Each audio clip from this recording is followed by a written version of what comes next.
Hi and hello everyone, today we are going to study about respiratory volume and capacities. इससे पहले हम इस chapter में बहुत कुछ कवर कर चुके हैं। हमने पहले पूरा ह्यूमन रेस्पिरेटरी सिस्टम जो है वो देख लिया है।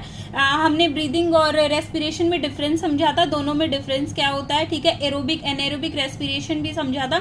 उसके बाद हमने स्ट्रक्चर देखा था, माउथ से लेके नेजल कैविटी से nasal chamber, external nostrils, nasal chamber, nasal passage, ठीक है। उसके बाद pharynx, लैरिंग्स, trachea, primary bronchi, secondary bronchi, tertiary bronchi, initial bronchioles, terminal bronchioles, alveoli, ये सब हमने कवर किया था। हमने पूरी डिटेल में इनका स्ट्रक्चर देखा था। ये देखा था कि ट्रेकिया में 16 सी शेप कार्टिलेजिनस रिंग्स है जो वो प्रेजेंट होती है, और कौन सी कार्टिलेज होती है उसमें, हाइलाइन कार्टिलेज होती है, इनकम्प्लीट रिंग्स होती है, ठीक है। उसके बाद एल्वियोलाई के बारे में देखा था। उसके बाद हमने दो जोन्स के बारे में देखा था, conducting zone, respiratory zone. Conducting zone जो है वो एक्सचेंज में हेल्प नहीं करेगा, फिल्ट्रेशन करेगा, एयर को ह्यूमिडिफाई करेगा, बॉडी के टेम्परेचर तक लेकर आएगा, ठीक है। और रेस्पिरेटरी जोन जो है वो एक्सचेंज में हेल्प करेगा, ठीक है, एक्सचेंज ऑफ गैसेस करेगा, ठीक है।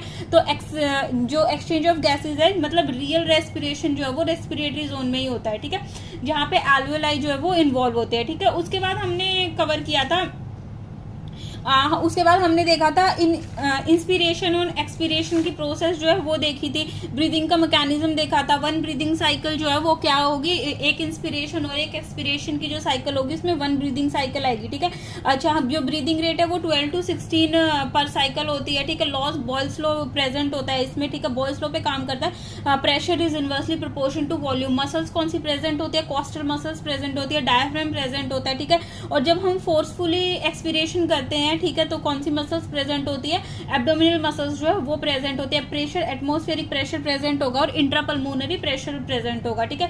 उसके बाद इंस्पिरेशन और एक्सपिरेशन का मैकेनिज्म देखा था। इंस्पिरेशन एक एक्टिव प्रोसेस है, एक्सपिरेशन जो है वो एक पैसिव प्रोसेस है। इंस्पिरेशन का जो टाइम ड्यूरेशन है वो 0.3 सेकेंड है, एक्सपिरेशन का जो टाइम ड्यूरेशन है वो 0.2 सेकेंड है, ठीक है। एटमॉस्फेरिक प्रेशर अगर 760 mmHg है और इंट्रापल्मोनरी प्रेशर 758 mmHg है, ठीक है, तो क्या होगा, वॉल्यूम जो है वो ज्यादा होगा और प्रेशर जो है वो कम होगा इंटरनल ऑर्गन्स में। इंटरनल ऑर्गन्स मतलब के लंग्स में, ठीक है, या इंट्रापल्मोनरी प्रेशर भी इसको बोल सकते हैं, ठीक है। तो वॉल्यूम इंक्रीज हुआ, ईआईसी जो है वो कॉन्ट्रैक्ट करेगी, लिफ्ट कर देगी किसको, रिब्स को और स्टर्नम को, और डायफ्राम जो है वो कॉन्ट्रैक्ट होकर फ्लैट हो जाएगा और एयर है जो वो अंदर आ जाएगी, ठीक है। ऐसी एक्सपिरेशन में क्या होगा, वॉल्यूम जो है वो कम होगा क्योंकि इंट्रापल्मोनरी प्रेशर ज्यादा है, तो ईआईसी मसल्स जो है वो रिलैक्स हो जाएंगी, वापस डायफ्राम भी रिलैक्स हो जाएगा और एयर जो है वो मूव कर जाएगी लंग्स टू आउटर एटमॉस्फेयर, ठीक है।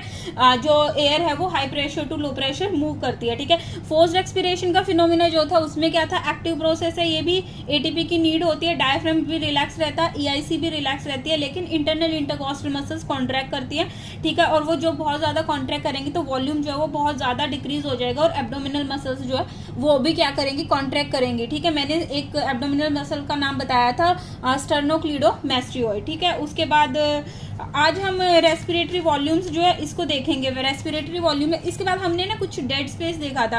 एनाटॉमिकल डेड स्पेस कौन सा था, 150 ml, ठीक है, जो हमेशा कहाँ पे रहेगा, कंडक्टिंग जोन में, उसकी वजह से लंग्स जो है वो कोलैप्स नहीं करते, ठीक है। और टीवी जो है टाइडल वॉल्यूम वो कितनी है, 500 ml, और 350 है जो वो एक्सचेंज पार्ट में जाता है। ये हम आज डिटेल में देखेंगे, ठीक है।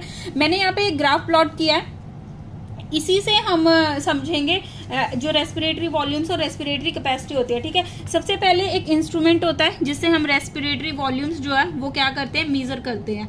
क्या होता है, स्पायरोमीटर।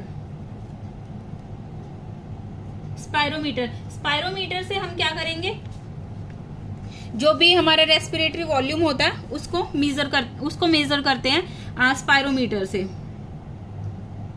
पल्मोनरी फंक्शन लिख देती हूं मैं,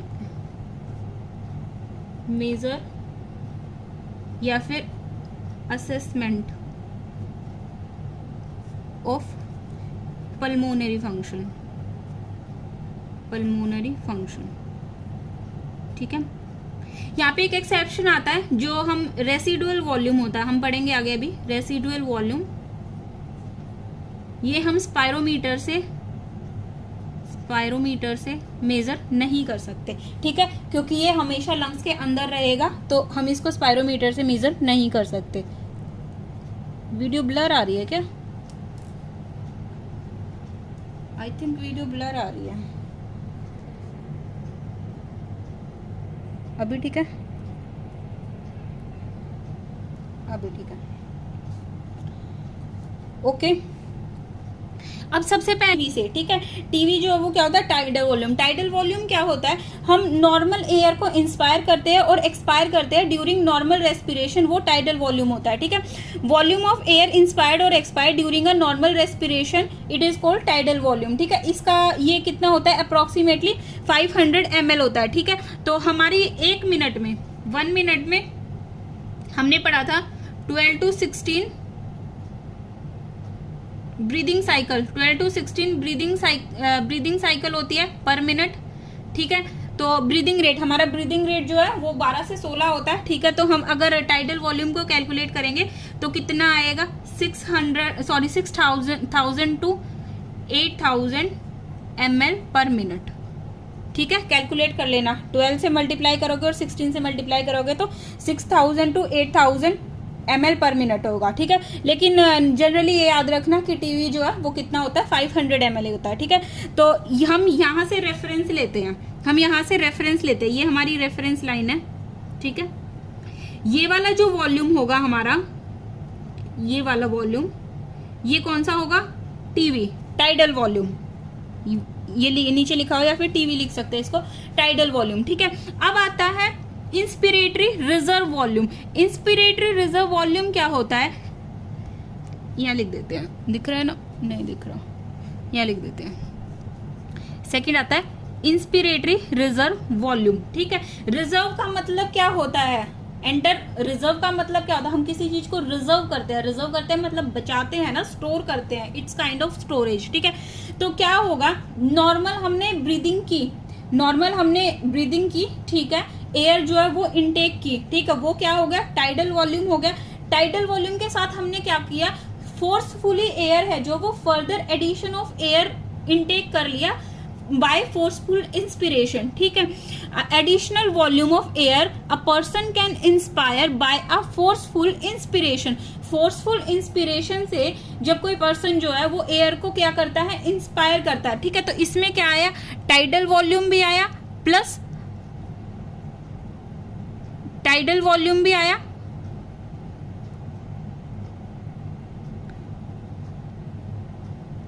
सॉरी, ये रखो, छोड़ो।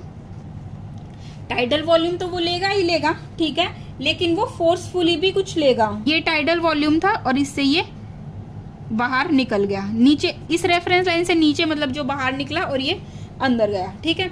उसके बाद आता है रेसिडुअल वॉल्यूम। रेसिडुअल वॉल्यूम क्या होता है? रेसिडुअल वॉल्यूम जो हमारे लंग्स में रह गया, ठीक है। रेसिडुअल वॉल्यूम क्या होता है? Volume of air remain in the lungs even after forceful expiration. हमने फोर्सफुली एक्सपायर कर दिया एयर को, ठीक है, उसके बाद भी लंग्स में कुछ अमाउंट ऑफ एयर जो है वो रह जाती है, ठीक है। तो इसको हम क्या बोलते हैं? आरवी। ये स्पायरोमीटर से मेजर नहीं हो सकती, क्यों? क्योंकि ये बाहर निकलती ही नहीं है, ये हमेशा लंग्स में प्रेजेंट होती है, तो ये स्पायरोमीटर से मेजर नहीं हो सकती, ठीक है। तो इसका जो अमाउंट होता है वो कितना होता है? 1100 to 1200 ml, ठीक है। ये है आरवी, ठीक है। रिजर्व जो रह गई, ठीक है, ये रिजर्व रह गई, ओके। हम एक बार समराइज कर लेते हैं फटाफट, उसके बाद हम कैपेसिटीज पढ़ेंगे। सबसे पहले आता है tidal volume. Tidal volume normal inspiration, normal expiration 500 ml, ठीक है। अगर हम पर मिनट अगर हम इसको निकालेंगे तो कितना होगा? 6,000 to 8,000 ml पर मिनट, ठीक है। उसके बाद inspiratory reserve volume. Inspiratory reserve volume जो है वो क्या होगा? फोर्सफुली इंस्पायर की हमने एडिशनल ऑफ एयर, ठीक है, जितनी एयर नॉर्मल होती है उससे ज्यादा एयर हमने फोर्सफुली इंस्पायर की, ठीक है। तो वो उसका अमाउंट कितना होगा? 2500 to 3000 ml, ठीक है। उसके बाद expiratory reserve volume. Expiratory reserve volume क्या होता है? फोर्सफुली एक्सपायर कर दी हमने एयर को, तो 1000 to 1100 ml। उसके बाद आता है रेसिडुअल वॉल्यूम। रेसिडुअल वॉल्यूम जो लंग्स में रह गया इवन आफ्टर फोर्सफुल एक्सपिरेशन, हमने फोर्सफुली एक्सपायर किया लेकिन उसके बाद भी लंग्स में कुछ अमाउंट ऑफ एयर है जो वो रह जाती है, 1100 से 1200 ml है ये एयर, ठीक है। ये मेजर नहीं की जा सकती स्पायरोमीटर से, नॉट मेजर्ड बाय स्पायरोमीटर, ठीक है, क्योंकि ये बाहर नहीं निकलती है, एक्सचेंज पार्ट में आती ही नहीं है, ठीक है। हम इस ग्राफ से समझ सकते हैं बहुत इजीली। ये था टीवी, ठीक है। उसके बाद IRV, ERV, मतलब हम यहाँ भी रिप्रेजेंट कर सकते हैं, ये लाइन यहाँ भी बना लो, ये लाइन एक्सटेंड कर लो, ठीक है। ERV, ठीक है, और ये रिजर्व वॉल्यूम, रिजर्व वॉल्यूम, ठीक है। अब आते हैं हम इंस्पिरेटरी कैपेसिटीज पे, ठीक है। अब हम पल्मोनरी कैपेसिटीज पे आते हैं। मैं पेन चेंज कर लेती हूँ। पल्मोनरी कैपेसिटीज, ठीक है। सबसे फर्स्ट आती है IC, सेकंड आती है EC, थर्ड आती है FRC, फोर्थ आती है वाइटल कैपेसिटी एंड फिफ्थ आती है TLC, ठीक है। ये हम एक एक करके पढ़ेंगे। सबसे पहले आती है IC मतलब कि इंस्पिरेटरी कैपेसिटी। इंस्पिरेटरी कैपेसिटी है जो, वो क्या होता है, हमने एयर जो है वो नॉर्मल एक्सपायर कर दी, ठीक है। नॉर्मली हमने सांस ली, एयर जो है वो बाहर निकाल दी, ठीक है। अब हम कितनी अमाउंट ऑफ एयर अंदर ले सकते हैं, ठीक है। नॉर्मल हमने एयर बाहर निकाल दी, अब हम कितना अमाउंट ऑफ एयर हम ले सकते हैं। हमने यहाँ पे पढ़ा था कितना अमाउंट हम ले सकते हैं एयर का, बताओ कितना अमाउंट ले सकते हैं। एक तो हम टाइडल वॉल्यूम ले सकते हैं जो नॉर्मल वाली थी, तो हम टाइडल वॉल्यूम ले सकते हैं, ठीक है।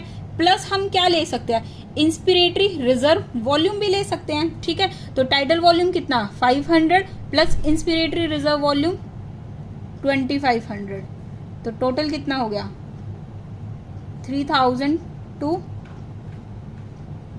3500 ml। अपनी है या अपनी है? हाँ। अभी आ रही है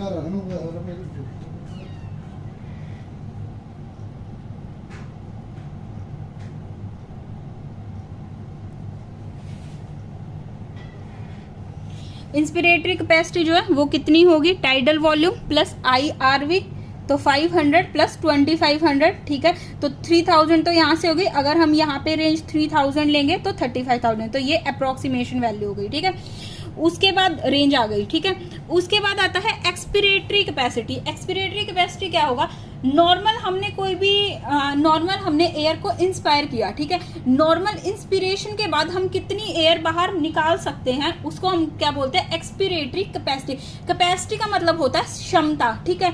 हम ये काम है जो वो कितनी क्षमता से कर सकते हैं, तो ये तो कैपेसिटी का मतलब होता है, ठीक है। एक्सपिरेटरी मतलब के बाहर एयर को बाहर फेंकना, ठीक है। तो कितनी अमाउंट ऑफ एयर या फिर कितनी क्षमता से हम एयर को बाहर फेंक सकते हैं, कितना। कैपेसिटी मतलब कि इट्स काइंड ऑफ मेजरमेंट, ठीक है। मेजरमेंट मतलब कि हम इतना मेजर कर सकते हैं कि कितने अमाउंट ऑफ एयर, ठीक है, कितने अमाउंट ऑफ एयर जो है वो हम बाहर फेंक सकते हैं आफ्टर नॉर्मल इंस्पिरेशन, ठीक है। नॉर्मल इंस्पिरेशन के बाद एक तो हम टीवी निकाल सकते हैं टाइडल वॉल्यूम, प्लस हम क्या निकाल सकते हैं, ERV निकाल सकते हैं, ठीक है। तो टीवी 500 प्लस 1000 या फिर 1100, तो ये कितना आ जाएगा 1500 to 1600 ml, ठीक है। अब आता है functional residual capacity. Functional residual capacity जो है वो क्या होती है, कितना अमाउंट ऑफ एयर जो है वो नॉर्मल एक्सपिरेशन, अब हमने नॉर्मल एक्सपिरेशन कर दिया, ठीक है। नॉर्मल सांस ली, नॉर्मल जितनी अमाउंट ऑफ एयर बाहर निकालनी थी वो निकाल दी, कितनी निकले, कौन सी निकलेगी, टाइडल वॉल्यूम निकल गई, ठीक है। अब कितनी अमाउंट ऑफ एयर जो है वो लंग्स में रह गई, ठीक है।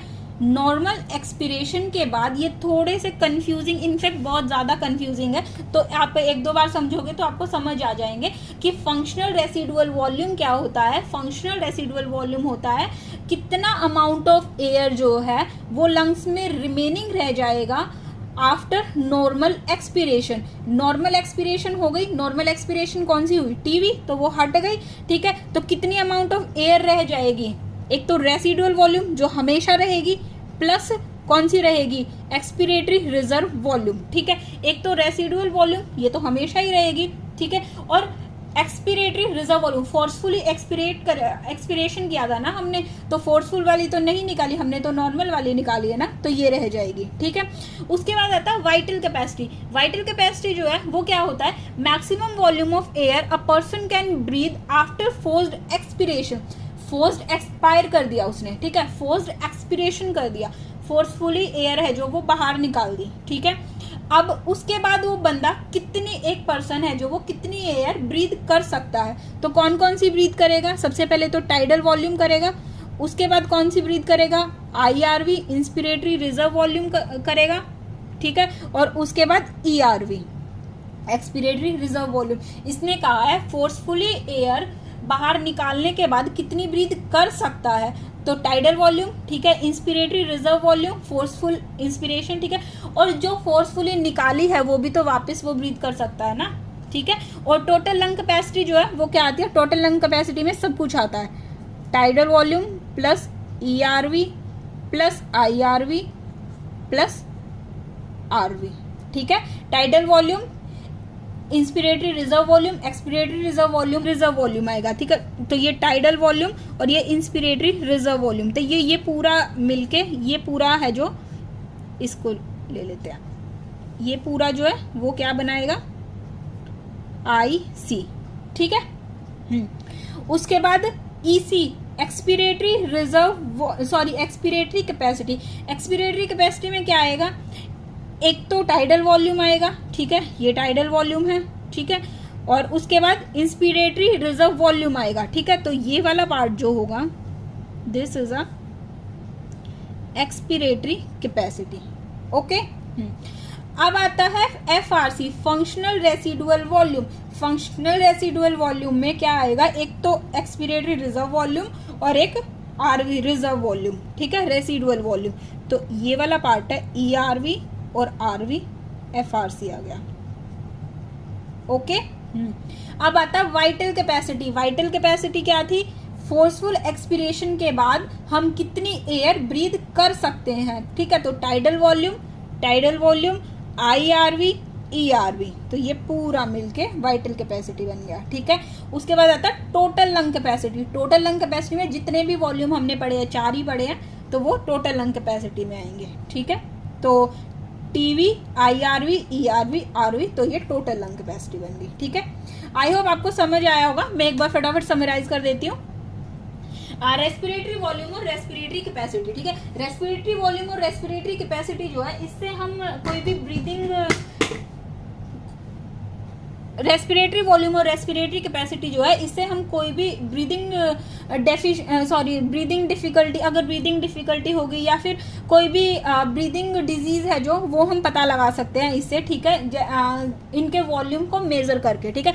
इनके जो वॉल्यूम है ये कैसे मेजर होते हैं, स्पायरोमीटर एक इंस्ट्रूमेंट होता है, स्पायरोमीटर जो पल्मोनरी फंक्शन है, अगर पल्मोनरी मैल फंक्शनिंग हुई है तो स्पायरोमीटर से पता चल जाएगा, ठीक है, क्योंकि फ्लक्चुएशन होगा वॉल्यूम्स में और कैपेसिटीज में, ठीक है। अब सबसे पहले आता है टाइडल वॉल्यूम। टाइडल वॉल्यूम जो है वो क्या होगा, 500 ml। नॉर्मल इंस्पायर करना एयर को और नॉर्मल एक्सपायर करना क्या होगा, टाइडल वॉल्यूम होगा, ठीक है। उसके बाद inspiratory reserve volume. Inspiratory reserve volume जो है वो क्या होगा, फोर्सफुली एयर को नॉर्मल इंस्पिरेशन के बाद एयर को फोर्सफुली क्या करना, इंस्पायर करना, ठीक है। तो ये क्या होगा, इंस्पिरेटरी रिजर्व वॉल्यूम, ठीक है। एक्सपिरेटरी रिजर्व वॉल्यूम क्या होगा, फोर्सफुली एयर को क्या करना, फोर्सफुली एयर को एक्सपायर करना, क्या होगा, बाहर फेंकना, एक्सपिरेटरी रिजर्व वॉल्यूम। और रेसिडुअल वॉल्यूम कुछ अमाउंट ऑफ एयर है जो वो हमेशा लंग्स में प्रेजेंट रहती है, ठीक है, जो रेस्पिरेटरी जोन में प्रेजेंट रहती है। कंडक्टिंग जोन में कौन सी प्रेजेंट थी, एनाटॉमिकल डेड स्पेस हमने जिसको बोला था 150 ml, लेकिन रेस्पिरेटरी जोन में कौन सी प्रेजेंट होती है, 1100 to 1200 ml, ठीक है। उसके बाद आता है पल्मोनरी कैपेसिटीज। पल्मोनरी कैपेसिटीज में सबसे फर्स्ट आता है आईसी मतलब कि इंस्पिरेटरी कैपेसिटी। इंस्पिरेटरी कैपेसिटी है जो वो क्या होगा, tidal volume plus inspiratory reserve volume.